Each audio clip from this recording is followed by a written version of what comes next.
Entrevista.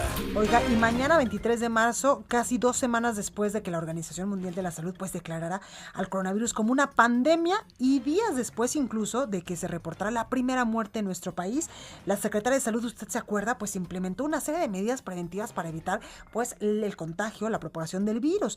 Entre ellas fue pues el distanciamiento social, la Jornada Nacional de Sana Distancia, el lavado frecuente de manos, la suspensión de actividades no esenciales, incluso también pues las clases, y con ello dio inicio el confinamiento. Mañana cumplimos literalmente un año. Para hablar de este tema tengo en la línea telefónica a Lauriana Jiménez Fibi, doctora del Laboratorio de Genética Molecular de la UNAM. Lauriana, muy buenas noches, ¿cómo estás?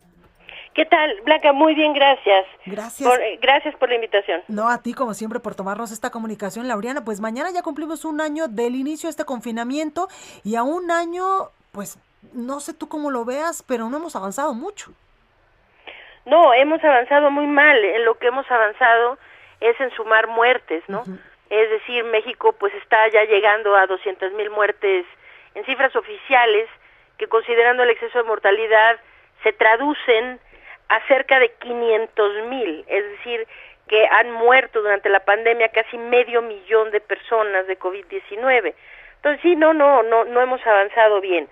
La situación es esta, que realmente los confinamientos no son una estrategia epidemiológica.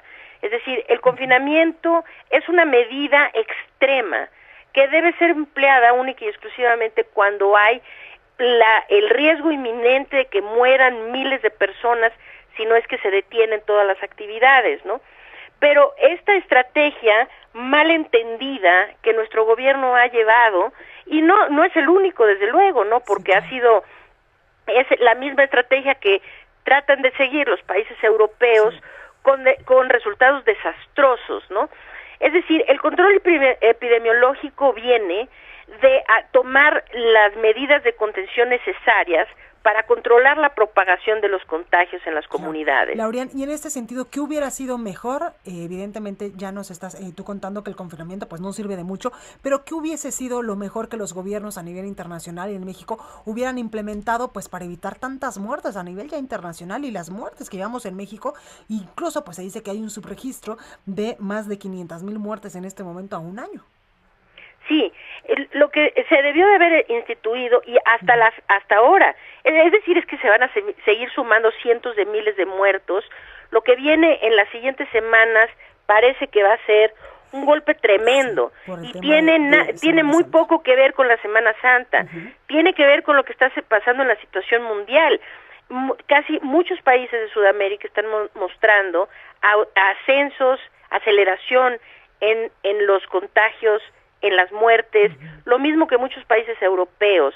Esto es porque se propagan ahora las variantes del virus que son más contagiosas. Claro. Esto lleva a más gente a infectarse, evidentemente más personas a enfermar y más personas a morir. Entonces, pues sí, lo que se debe hacer es lo que han hecho los países del sureste asiático, los países en Oceanía, que es realmente llevar medidas de contención epidemiológicas enfocadas en detener la propagación de los contagios. ¿Y estas cuáles son, Lauriana? Primero hay que detectar a los casos, detectar a los enfermos. O sea, hacer muchísimas pruebas para empezar a aislar. Pues no solo en las muchísimas, no es la cantidad, es la calidad del tipo de pruebas que se hacen. Okay. ¿Por qué? Porque en nuestro país sesgamos siempre las pruebas. Esta es una enfermedad en donde casi el 75-80% de los enfermos no presentan síntomas o presentan síntomas leves. Entonces, sí, pero ellos propagan muy eficientemente la enfermedad. Entonces, en nuestro país se ha sesgado siempre la toma de muestras solamente a las poblaciones de pacientes sintomáticos y a eso pacientes hospitalizados que ya están graves. Esas no son las personas que más dispersan el virus. Quienes más dispersan el virus son las poblaciones asintomáticas, a quienes se les ha ignorado durante toda la pandemia en nuestro país. Entonces, una estrategia epidemiológica efectiva para detener la propagación, pues va tras quienes propagan más el virus, y estos son los asintomáticos. Esto es lo que ha hecho Corea del Sur, ha hecho Taiwán, ha hecho Tailandia, ha hecho Singapur, Vietnam, y la lista ya es muy larga. Y son países en donde no necesitan recurrir a los confinamientos, donde las afecciones sociales y económicas han sido mínimas, sí, porque lo que aquí está pasando es, las autoridades creen que se pueden ahorrar la estrategia de contención, es decir, localizar a los asintomáticos. ¿Cómo se localizan? Pues haciendo rastreo de los contactos de quienes sí tienen síntomas, se les hace una prueba, ¿no? A ellos se rastrean sus contactos, muchos van a ser positivos sin síntomas. Es decir, no hay otra manera de localizar a un asintomático más que rastreándolo a partir de un enfermo que sí tiene síntomas. Porque evidentemente el asintomático pues no se siente enfermo, no está enfermo, pues no hay otra manera de rastrearlo. Entonces, ¿y cuál es el objetivo? Que se confinen ellos de forma específica, los infectados, para dejar de propagar el virus y la enfermedad. Entonces, aquí en lugar de eso, las autoridades han optado por una estrategia que no se le... Es decir, ver por las camas en un hospital no es una estrategia epidemiológica, o sea, no es una estrategia de salud pública. Para una estrategia de salud pública tiene que incluir detectar los casos, la mayor parte de los casos en las poblaciones asintomáticas para poderlos aislar. Esto nos hubiera evitado los confinamientos. Y cuidado, porque cada vez que nos confinan, cada confinamiento tiene un impacto cada vez más negativo sobre los aspectos sociales y económicos. Y hasta psicológicos y emocionales. Y sí, desde luego, emocionales, psicológicos, ya la cantidad de problemas emocionales, psicológicos que está cargando nuestra población se convierten ya en un problema de salud público muy importante.